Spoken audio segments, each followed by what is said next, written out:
Welcome to the deep dive.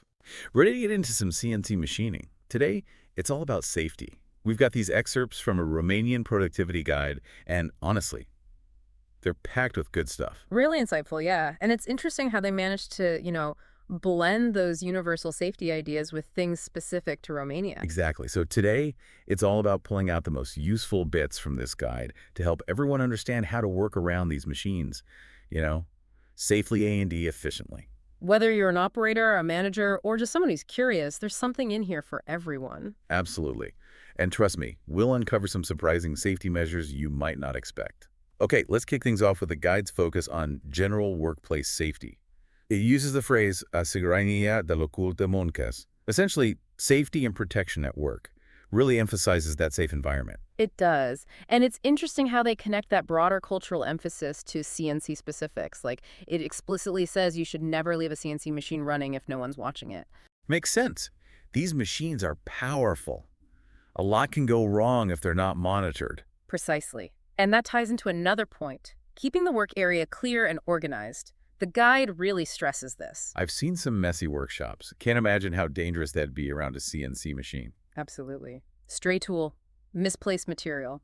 At these speeds, anything can become a projectile. Clean and organized, got it.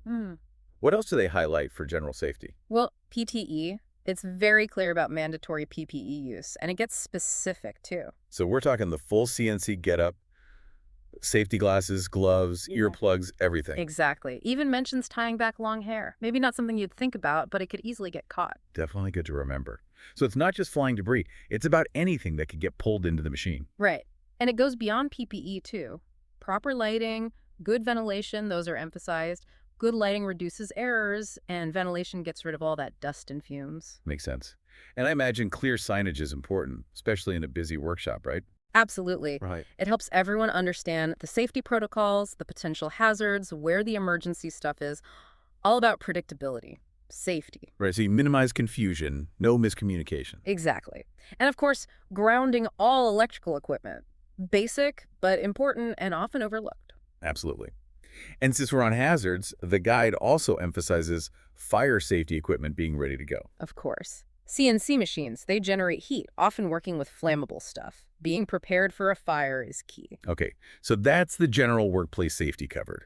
Now let's dive into the specifics of how to run these machines. The section called Instrucțiuni de utilizare a MUCN, basically instructions for CNC use, it really gets into the details. And it starts by stressing something that seems obvious, but is often ignored. Consult the manufacturer's manual, always. People think CNC is CNC, right? That's dangerous thinking. Every model has its quirks, specific safety features, its own procedures. The manual's your guide to all that. Step 1, read the manual. Got it. What's next? Testing the machine before each use. Simple, but it can prevent a lot of headaches later. Right. Make sure everything's good before you start serious work. What kind of tests? Could be a short test program, just to see that the axes are moving right, spindle's true, tool changer's working, the basics. So a quick health check before the real work begins. Exactly. And then, something really crucial, double-checking all your data inputs. This is where things can get interesting or dangerous. How so? Think about it. CNC machines, they're all about precise numbers. A decimal point in the wrong place, a typo, a tiny miscalculation, big consequences. So small error in, big problem out. Absolutely. Could mean a damaged workpiece, broken tool, even a machine crash. I've seen the aftermath of data input errors firsthand. Not pretty. Sobering thought, so what's the lesson? Meticulous data entry, careful verification. It's not just about efficiency, it's about safety. Okay, so double check, triple check if you have to. What else for safe operation? The guide's very clear. No manual operations while a program's running. Might seem obvious, but you'd be surprised how many accidents happen because someone tried to, adjust something or clear a chip while the machine was moving. Yeah, I could see how that'd be tempting. Trying to save time or fix a small issue. Never worth it. The forces, the speeds involved, a moment of bad judgment can have serious consequences. Right. So adjustments, interventions, whatever it is, stop the machine first. Absolutely. And on that note, it highlights something else. Being aware of potential coordinate shifts after any manual intervention. I'm not sure I follow. So let's say you manually move the axes, right, to clear a jam reposition something, the machine's control system has to know about that change before the program continues. Okay, so you're basically resetting the machine's reference point after a manual adjustment. Exactly. Otherwise, the program could restart from the wrong position, and that leads to all sorts of problems. Got it. So it's not just stopping the machine, it's about making sure it's properly re-referenced before you start it up again. Precisely. Yeah. And they also warn against editing programs while they're running. Makes sense if you think about it. Yeah, it's like trying to change a recipe while you're already baking. Yeah. Disaster waiting to happen. Exactly. Stop the program, make the edits, then restart. Much safer. Okay, good to know. So we've got the general operation down. Any other safety considerations from this section? Yeah, they talk about batteries and fuses. Might seem minor, but it highlights something important about electrical safety. What's that? CNC machines, they often use high voltage components. Replacing batteries, handling fuses, you're exposed to some serious electrical risks. So those tasks are for trained professionals, not DIY projects. Exactly. Not something you want to mess with unless you know what you're doing. Good advice. So we've covered general safety, the manual, testing, data inputs, no manual operations while running, re-referencing, no mid-operation edits, and leaving electrical work to the pros. What else is there? Well, the guide then gets into starting and stopping the machine safely. Might seem basic, but it's often overlooked. Really? Seems pretty straightforward. You hit a button to start, hit a button to stop. Yeah. What's so complex about that? It's less about the mechanics, more about the mindset, the procedure. Interesting. Tell me more. So they use this phrase, porner rivolvere maminaini, start, stop. And they really drive home the point that it's not just pushing buttons, it's part of the whole safety process. So it's about being aware of the hazards, taking precautions, not just flipping a switch. Exactly. They list the risks, noise, vibration, dust, heat, chemicals. It's all about a comprehensive approach from start to finish, including how you start and stop the machine. Okay, so it's like a safety-first culture that covers everything. Precisely. And that leads us to one of the most important parts, risk assessment. Not a suggestion, a fundamental principle. So knowing the hazards isn't enough. You need to actively identify and assess them. Right. The guide provides a framework for doing just that. Think through each step, from setting up the workpiece to the final product, and consider what could go wrong at each point. Got any examples? Even something like loading and unloading materials. Done wrong, back injuries, strains, even crushed fingers. Ouch. Exactly. So a thorough risk assessment might say you need lifting aids, training on how to lift properly, clear protocols for heavy stuff. Making a system to minimize risk. Makes sense. And what about the machines themselves? What risks are there when starting and stopping them? Well, one obvious one is getting caught in the moving parts. Even if it's slowing down, those parts can cause serious injuries. So how do you prevent that? The guide stresses the importance of proper shutdown procedures. It might mean waiting for certain parts to fully stop before you even go near it. Safe distance during both startup and shutdown is key. Not just flicking a switch and walking away. You're being aware of the machine's movement, making sure it's completely safe before approaching. Exactly. And remember, even after it stops, there could be residual energy in the system. Lockout-tagout procedures are crucial before any maintenance or repairs. So being aware of the hazards, even when the machine's off? You got it. Right. And this brings us to another point about starting and stopping safely. Communication. Communication. How does that play in? Think about a busy workshop. Multiple operators, multiple machines running. Everyone needs to know when a machine's starting up or shutting down to avoid accidents. So clear communication protocols, hand signals, maybe audible warnings, whatever it takes for everyone to be on the same page. Exactly. It ties back to that safety culture, looking out for each other, communicating clearly to prevent accidents. Okay, so we've got risk assessment, procedures, safe distances, residual energy, clear communication, all part of starting and stopping safely. Anything else? They also revisit PPE. We touched on it earlier, but it's worth repeating, especially for startup and shutdown. Right. It's not just about wearing it, it's about wearing it right, consistently, especially during those critical moments. Absolutely. Eye protection, for example, always crucial. Chips, debris flying around during startup or shutdown, that's a risk. Eye protection check. What about other PPE? Depends on the machine, the materials. But generally, they recommend gloves, sharp edges, hot surfaces, and hearing protection, because those machines can be loud. Right, and sometimes a respirator, depending on what you're machining. Exactly. If there's dust or fumes, got to protect those lungs. So assess the risks. Choose the right PPE. Got it. And it's not just about wearing it, it's about maintaining it, too. Clean safety glasses, good condition gloves, fresh respirator filters. Makes sense. Worn-out PPE is practically useless. Exactly. That's what makes this guide so valuable. It gets into the practical details. It's not just slogans, it's real-world advice. All right, PPE covered. What about environmental controls? They're big on ventilation and dust collection systems. Yeah. CNC machining, it generates a lot of stuff in the air. Dust, fumes, mist, all potentially harmful if not controlled. Yeah, I've heard about CNC operators having respiratory issues after years of breathing in metal dust. Real concern, and they address it. Specific recommendations for ventilation systems, airflow rates, ductwork, even filter selection. So not just a fan blowing air around, it's a system to remove those harmful things. Right. And they also talk about dust collection, capturing it right at the source so it doesn't even get into the air. Always better to prevent than to clean up later. Exactly. And they go into detail about different dust collection systems, what works best, what doesn't, so you can pick the right one. Match the system to the work being done. Right. And regular maintenance, of course. Cleaning, inspecting, making sure it's all working properly. Okay, so ventilation and dust covered. Anything else about environmental controls?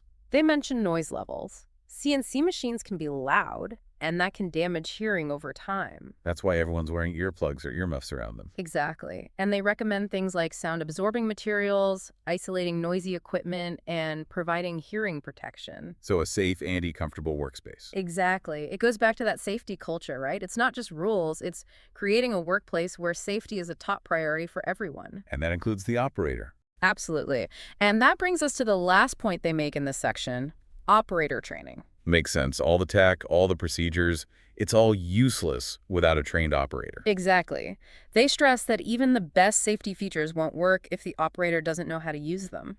So what kind of training are we talking about? Comprehensive training. Covers everything, basic safety, advanced troubleshooting. Yeah. Operators need to know the hazards, the right way to do things, how to react in an emergency. Right. It's not just technical skills, it's developing that safety-first mindset. Exactly. Instilling a sense of responsibility for their own safety and everyone else's. Making safety everyone's business. Precisely. And that starts with communication. Clear, concise communication between operators, supervisors, management, everyone. Everyone needs to be on the same page about procedures and protocol. Absolutely. And that communication has to be ongoing. Operators comfortable raising concerns, supervisors addressing them proactively. A workplace where everyone feels safe speaking up about safety. Exactly. And that leads to another crucial point, ongoing education.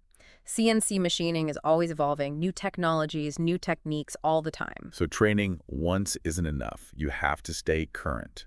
Absolutely. Refresher courses, workshops, seminars, all those are recommended. Keep operators informed about new standards, best practices, what's changing in the industry. Always learning, always improving. Precisely. And that shouldn't be limited to just operators. Supervisors, managers, they need to stay updated too. It's about making sure the work environment stays safe for everyone. Everyone has a role to play in the safety culture. Exactly. And that brings us to the next section, where we'll be talking more about personal protective equipment and those environmental controls. And welcome back to the deep dive. Glad to have you back as we continue exploring CNC machining safety. Yeah, excited to go deeper, especially after that first part. That Romanian guide had some great insights. It did, a real treasure trove of practical tips. And in this part, I think we should really zoom in on some specific safety measures, things that protect both the operator's aid, the whole workplace. Sounds good to me.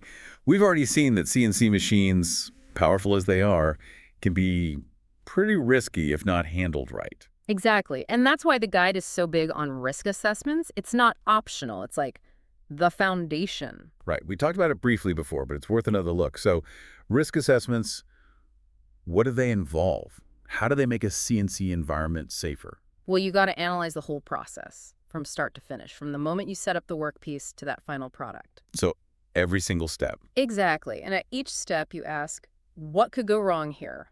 What are the hazards? How likely are they? It's not just is there a hazard, it's how likely is it and how bad could it be? Precisely. And once you've got that, you figure out how to make it less risky. How do you actually do that? Any examples? Sure. Let's say you're loading and unloading heavy workpieces. Happens all the time in CNC, right? But if you don't do it right, back injuries, strains, even crushed fingers. Yeah, I can see how that could easily happen, especially with big, awkward pieces. Right. So your risk assessment might say, okay, we need lifting aids, cranes, forklifts, that kind of thing. Maybe training on how to lift properly and clear rules for handling heavy stuff. Building a system to minimize risk. Makes sense. What about the machines themselves? What are the risks just from starting and stopping them? Well, one's pretty obvious. Getting caught in the moving parts. Even if it's slowing down to stop, those parts can do some damage. Yeah, I wouldn't want to get anywhere near those spinning cutters. No kidding. That's why you need good safety guards and interlocks. So physically blocking people from the danger zone while it's running. Exactly. And you've also got emergency stop buttons to instantly shut things down if something goes wrong. Layers of safety, physical barriers, and emergency stops. Exactly. Then you have things like light curtains and pressure-sensitive mats. Someone gets too close. Automatic shutdown. Wow, a lot of tech goes into keeping people safe around these machines. It does. And it's getting better all the time. But even with the best tech, you still need human awareness. Right, because no system can cover every single possibility. Exactly. That's why training's so crucial, like we talked about before. Operators need to know the dangers, know how the safety systems work, and know how to react fast if something goes wrong. Okay, so we've covered the machines themselves. What about other risks in the shop?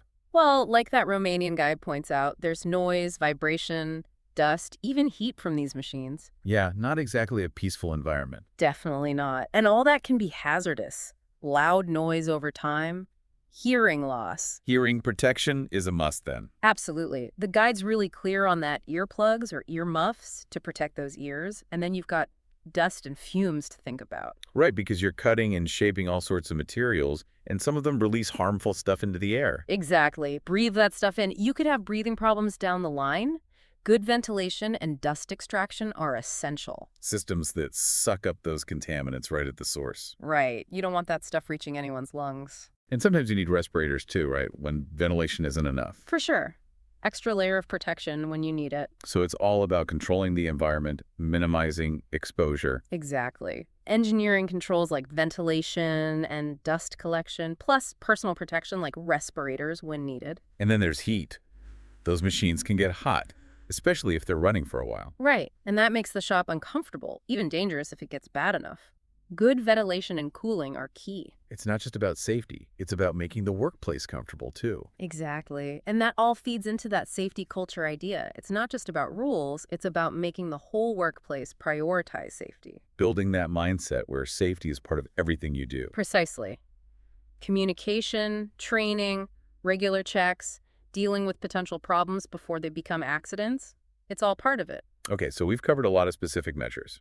Now let's talk about the legal side of CNC safety. We mentioned earlier that Romanian guide talks about their workplace safety law, Legea Securitatea Isani, Moncando 319/2006.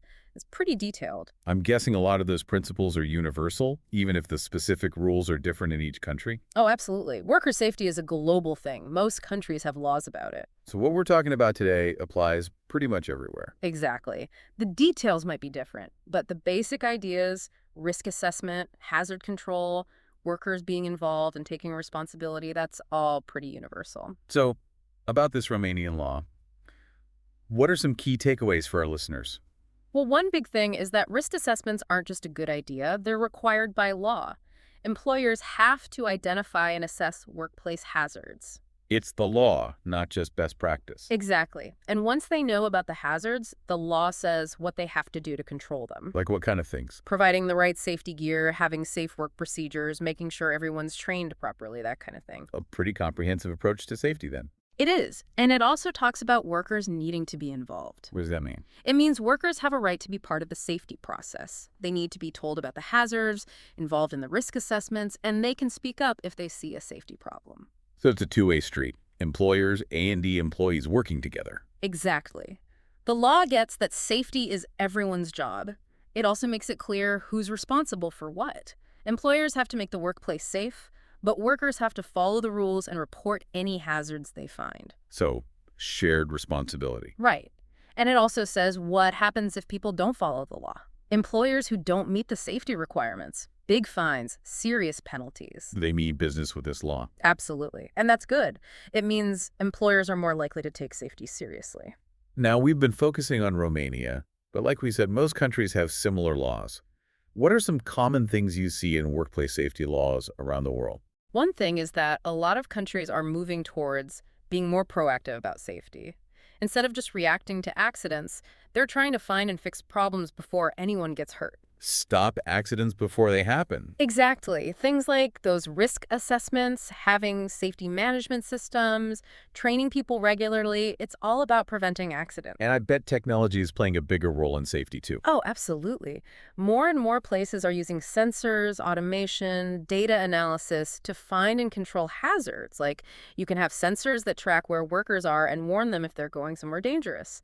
And computers can analyze all sorts of data to spot patterns and predict where problems might happen. Using tech to make workplaces smarter and safer. Exactly. Another thing we're seeing is more focus on worker well-being.